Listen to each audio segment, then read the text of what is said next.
Imagine being fired from a job for being too good at it, or getting kicked out of a buffet for being too hungry. Sounds ridiculous, right? Well, welcome to the psychological circus of being dumped because you wanted too much closeness. You didn't ask for their kidney, you just asked for a text back before 11 p.m.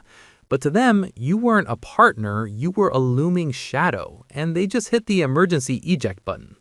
This matters because right now, you're likely gaslighting yourself. You're sitting there wondering if your desire for intimacy is actually a mental illness. You've been labeled needy, suffocating, or intense.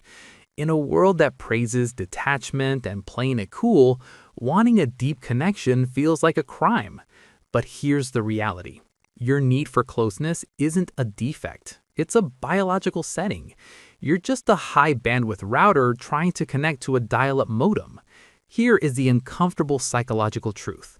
They didn't leave because you were too much. They left because you were a mirror.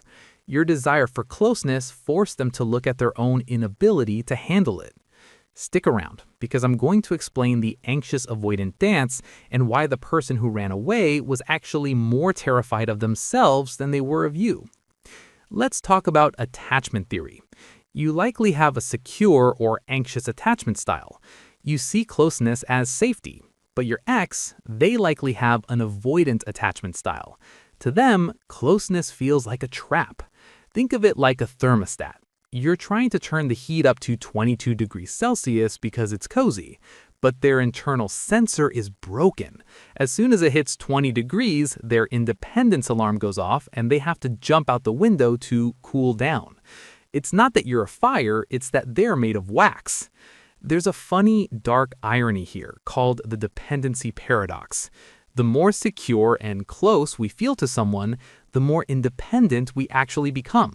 By refusing to give you that closeness, they actually created the clingy behavior they said they hated. It's like starving someone and then complaining that they're obsessed with food. You weren't needy, you were just reacting to a connection that was constantly being rationed. You were trying to fix a bridge while they were busy sawing it in half from the other side. So what's the move? Stop trying to shrink yourself to fit into someone else's tiny emotional comfort zone. You aren't a suffocator, you're a deep-sea diver who ended up in a kiddie pool. Being left because you wanted closeness is just the universe's way of saying your intimacy hardware is way too advanced for their fear-based software. Don't lower your standards. Just find someone who doesn't think a hug is a hostage situation.